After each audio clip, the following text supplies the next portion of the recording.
زړه می خلق بیلو د خیس په چمنونو کې څنګه ورته ګوتې کمزغي دی په ګلونو کې څنګه ورته ګوتې کمزغي دی په ګلونو کې.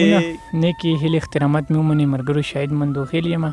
په دغه تمه په دغه هیله چې روغ جوړ به وي او د ژوند نه به مزې اخلي. ملګرو د نوښار ضلع ته مصري بانډې کلي ته لطیف خان استاد خواله راغلی یو ډېر زبردست شاعر دی، ښه شاعر دی، د ډېر وخت نه شاعري کوي، سو تاریخ محتاج نه دی. نو راځئ په پروګرام کې ورته هرکلی وایم او څه پوښتنې به هم ترنه کوو. استاد په پروګرام کې ته هرکلی وایم. السلام علیکم. زه خو اول ستا شکریا ادا کوم او د جعفر شاه صاحب هم شکریا ادا کوم چې تاسو موږ ته دونه وخت راکړو او راورسېدی. نو ډېره مهرباني دي او الله پاک دې ستاسو خپل قدر وکړي او زموږ د طرفه ته ډېر سلامونه دي چې تاسو دا محنت وکړو. کاکا دا راته ووایي چې تاسو شاعري د څومره ټایم نه کوئ؟ زما شاعري چې دا کم از کم زما د شاعرۍ به 40 سال ته خبره نږدې شوي، 40 یا 38 سال شو. او دا شاعري بس داسې یو قدرتي غوندې فن دی. زه چا سره ناست نه یم چې یا زما شاګرد استاد دی او شاګردو سره پاتې شوی یم، بس قدرتي فن او دا بس مونږ ته الله یو ورور مې دی هم کوله او بس اخري مونږ هم کوله. خو لیکن اوس په دې وخت کې ما شعرونه مکمل پریښي دي او هغه زاړه شعرونه زه اشعار کوم خلکو ته. ډیره زیاته مننه کاکا. دا راته ووایه مینوال مو ګوري کتاب وغیره داسې چاپینګ ماپینګ شوی دی که نه دی شوی؟ زما کتاب چې دی نو ما کتاب تقریبا مکمل شوی دی او د امیر سلطان شهید صاحب یو شاعر دلته اکوړي یو مرکز و کې هغه ډیوټي و، نو هغه زما سره بل ملګری تللی و، پې شاعر زما طرف هم تبصره لیکلي، مونږ هم پې تبصره لیکلي او هغه هم پې خپله تبصره لیکلي ده. د تنقید نه وته دی، خو دا د چاپ نه زما په وجه هم پاتې دی او بل زموږ مالي حالات هم داسې و چې په هغې خرچه کېده نو هغه ما برداشت نه شو کولی. نو زما په تر نن تاریخه پورې ځکه ما کتاب نه دی چاپ کړی او ما سره محفوظ پراته دي. کاکا دا راته ووایه که دې معاشرې کې داسې څوک داسې راویچت کړي چې زه کتاب خرچه تاسو زه کوم نو بیا به چاپ کوئ؟ بالکل زما له طرفه ته اجازت دی، زه ورته نن هم تیار یم چې راشي او به زما نه د کتاب یوسي. صرف زه به دونه وکړم چې د هغې فوټوسټیټ نقل به ځان سره پرېږدم او اصل به هغې ته ورکړم ریکارډ دې کړي او که څه وینو هم دی ای د موعظه ای چې پې ولګوي پیدا دی مې ته میلو شي. زما صرف زما هغه شهرت دی چې وشي میلو شي خلک یې ویني. صحیح دی کاکا. مینوال په تمه دي شعرونه به غواړي نو څه به راسره شعر کول؟ زه به د که خیر انشاءالله یو رباعي دوه به پیش کم او ورسره به رباعي سره به چې مې ولیده ښکلي په جړه شوم زمین ولې په داسې بې وفا شوم ما خو نه غوښتله داسې زما خدایه په تازه مینه تې سوم نظر جدا شوم دا زما کم نصیبی د نور سن دی خمی وینې په عالمو کې رسوا شوم لطیف خان باندې د سوم نه لوبې وکې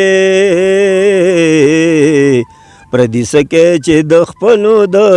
خندا شوم زړه مې خلقه بیلو د ښایست په چمنونو کې څنګه ورته ګوتې کمزغي دی په ګلونو کې زړه مې خلقه بیلو د ښایست په چمنونو کې څنګه ورته ګوتې کمزغي دی په ګلونو کې څنګه ورته ګوتې کمزغي دی په ګلونو کې څه ښکلی چمن دی دا زمانه نه هېرېږي څنګه یې زیر کمر صحت راته یادېږي څه ښکلی چمن دی دا زمانه نه هېرېږي څنګه یې زیر کمر صحت راته یادېږي هر صحت راته یادېږي ځان به دې قربان کم پرې بې ندم په کلونو کې څنګه ورته ګوتې کمزغي دی په ګلونو کې ځان به دې قربان کم پرې بې ندم په کلونو کې څنګه ورته ګوتې کمزغي دی په ګلونو کې اے د زړګي سره ما خو تا سره وفا کوله ته پې نه پوهېدلې چې دی ما سره جفا کوله اے د زړګي سره ما خو تا سره وفا کوله ته پې نه پوهېدلې چې دی ما سره جفا کوله ما سره جفا کوله سامې به الوزي چې پروت یم ستا لاسونو کې څنګه ورته ګوتې که مزغي دي په ګلونو کې سامې به الوزي چې پروت یم ستا لاسونو کې څنګه ورته ګوتې که مزغي دي په ګلونو کې راشه محبوبې ستا محبت کې بندیوان ما نه مې ګورې زړه ته داسې غم کې پریشان ما راشه محبوبې ستا محبت کې بندیوان ما نه مې ګورې زړه ته داسې غم کې پریشان ما غم کې پریشان ما ګله رانه بیله بیله ګرځي منزلونو کې څنګه ورته ګوتې که مزغي دي په ګلونو کې ګله رانه بیله ګرځي منزلونو کې څنګه ورته ګوتې که مزغي دي په ګلونو کې زړه مې خلکه بیلو د حیث په چمنونو کې څنګه ورته ګوتې که مزغي دي په ګلونو کې راشه لږ باندې تا لطیف خان ستا انتظار کوي ولې ښکاره نشوې صوبه تمه د دیدار کوي راشه لږ باندې تا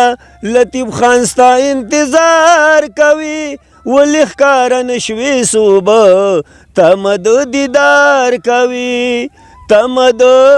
دیدار کوي وخت پې نه تېرېږي داسې خوشي مې په لونو کې څنګه ورته ګوتې که مزغي دي په ګلونو کې وخت پې نه تېرېږي داسې خوشي مې په لونو کې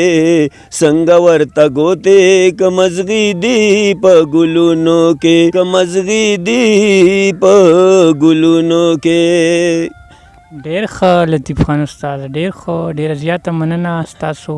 چې مونږ د مینوالو سره مو واسطه کاکا لنډ میسج پیغام مینوالو ته اخیره کې څه ورکول غواړئ زه ما خو په خیال کې څو پیغامونه دي خو ضروري دوه درې دي نو دا یو ورته ورکوم زه خپل د اورېدونکو ته دا وایم او خاص کر ډاکټرانو صاحبانو ته چې ډاکټرانو صاحبانو السلام علیکم زه تاسو ته یو پیغام درکوم چې مهرباني وکړئ لکه تاسو ته چې کم یو بیمار درشي نو هغه ته د بیمار په نظر ګورئ د ګاک په نظر ورته مه ګورئ ځکه چې دې بیمارانو کې زیات کر کمزورې غریبانان خلک دي غریبه طبقه ده پکې نو تاسو مهرباني وکړئ تاسو خو ټیک ته تعلیمونه کړي پیسې خرچ مه کړی دی نو تاسو ته به الله په لږه کې برکت اچوي خو مهرباني او د دوایانو والا ته مې کپنو ته چې مهرباني وکړئ تاسو یو دوای باندې چې 10 روپۍ خرچه راشي نو 100 خیر دی جیز دیواله خو زیات دا چې د 10 روپۍ خرچه راشي او تاسو په هغې سلو لیکئ نو دام ناجیزه ده نو لغو دې خلکو سره ګزاره کوئ تاسو ته به الله په دې حلاله کې برکت اچوي مهرباني والسلام ډېره زیاته مننه ملګرو تاسو به دا شعرونه خوښ کړي وي لایک کمنټ ضرور مونږ ته راکړئ او زمونږ شاهد مندوخیل په نوم باندې یوټیوب چینل هم دی همدا ځان سره سبسکرایب کړئ تر بلې مرکې پورې راکړئ اجازت ښه د آباد بریالي اوسئ د لوی الله په امان